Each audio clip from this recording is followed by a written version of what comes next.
Calder-Millis model of economic growth. Calder presented his first model for economic growth in 1957 and the second model in 1962. He got Nobel Prize uh, for his contributions to economic growth. He presented this model in 1963 with a collaboration of Mirleaf. The main features of these models are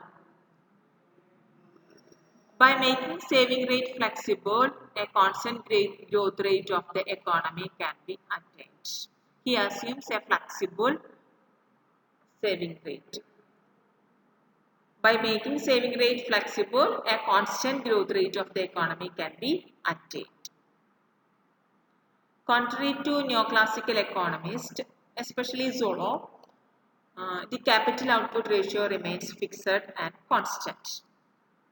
We already seen that capital output ratio is fixed in Harrod-Doman model, but it's flexible in Solo's model.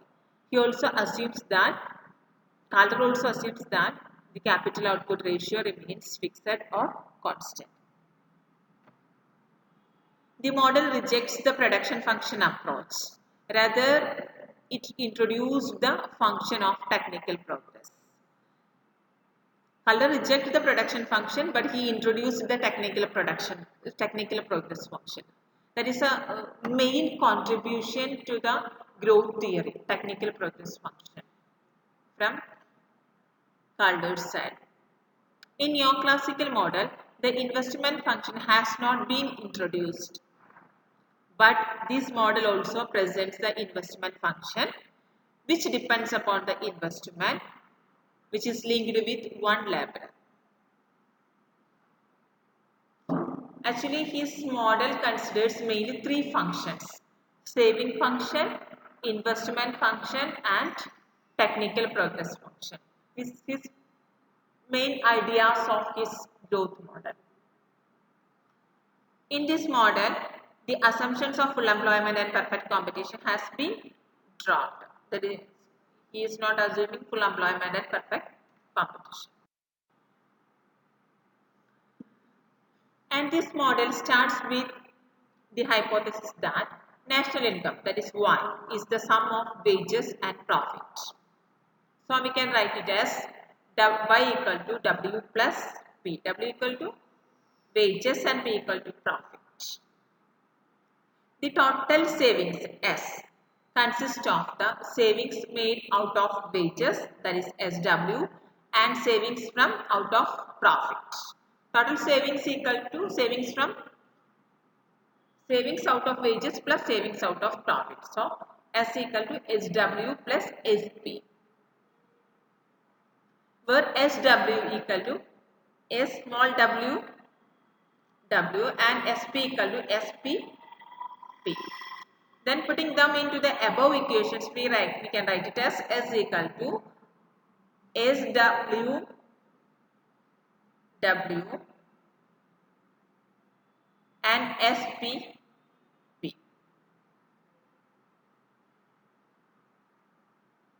where SW equal to marginal propensity to save of wage earners and SP equal to marginal propensity to save of profit earners. The SW and the SP are assumed constant. It means that their average and marginal values will remain the same. Y equal to W plus P or Y minus P equal to W, and S equal to S W plus S P P. Then putting the value of W, S equal to SW Y minus P plus SPP, S equal to SWY minus SWP plus SPP.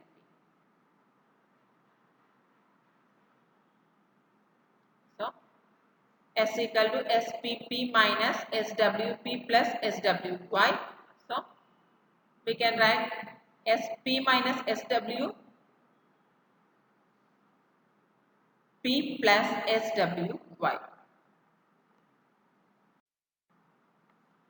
At the equilibrium, we know that saving equal to investment. Then putting the value of S, I equal to S, investment equal to S. Instead of S, we can write is as SP minus SW multiplied by P plus SWY. So, I equal to SP minus SW all by P plus SWY. Dividing both sides by y, we will get I by y equal to SP minus SWP divided by y plus SWY by y. So, I by y minus SWY by y equal to SP minus SWP divided by y. I by y minus SW equal to SP minus SW P divided by y. Kaldor-Nichols model of economic growth.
And the flexibility of saving in Kaldor model can be obtained with the help of different propensities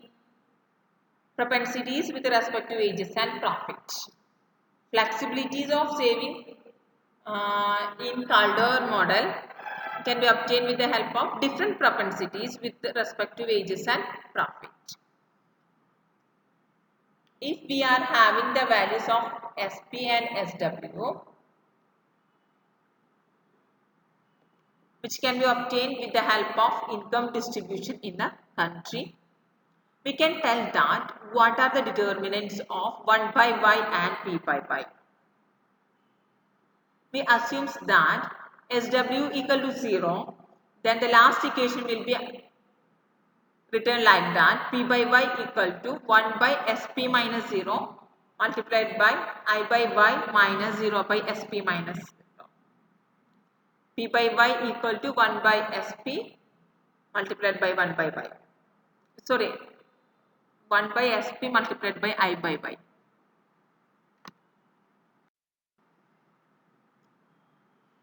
If the capital output ratio, that is K by Y, is considered constant. In the Harrod-Domar model, we assume that the capital output ratio is constant. Okay. In this model, if capital output ratio is constant, the above equation, then the above equation is multiplied by Y by K. P by Y equal to multiplied by Y by K equal to 1 by SP multiplied by I by y into y by k. So, it becomes like that, p by k equal to 1 by sp multiplied by I by k. P by K equal to 1 by SP multiplied by I by K. If P by K is equal to, we assume it's a V, it represents the profit on capital, and IK is equal to J, which represents the capital accumulation. J is capital accumulation and V represents the profit on capital. Then the above equation will be V equal to 1 by SP multiplied by J. V equal to 1 by SP multiplied by J, or SPV equal to J, and SPV equal to J. If SP equal to 1, then V equal to J. If SP equal to 1, V equal to J. If the natural growth rate is shown by N, natural growth rate is shown by N, and it's assumed as given, then the above equation will be V equal to J also equal to N. The equation shows that the growth rate is associated with the rate of profit and it's determined by propensity to profit. And his conclusion is that the growth rate is associated with the rate of profit and it is determined by propensity to profit.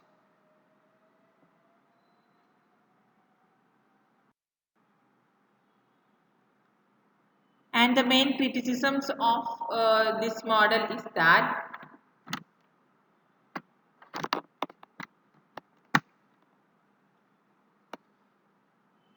according to Professor Passanetti, there exists a logical defect in Calder's arguments as he permits the laboring class to make the savings. But the savings are neither plugged in capital accumulation nor they generate income. He further says that if any country lacking the investing class and there are no profits, then how the growth rate will be determined. Okay, second criticisms regarding that, Calder assumes that the saving remains fixed, but assuming so, he ignores the effects of life cycle on savings and work. And the last criticism regarding that, Calder model failed to describe the behavioral mechanism which could tell the distribution of income will be such like that the steady growth rate is automatically attained. Okay, thank you.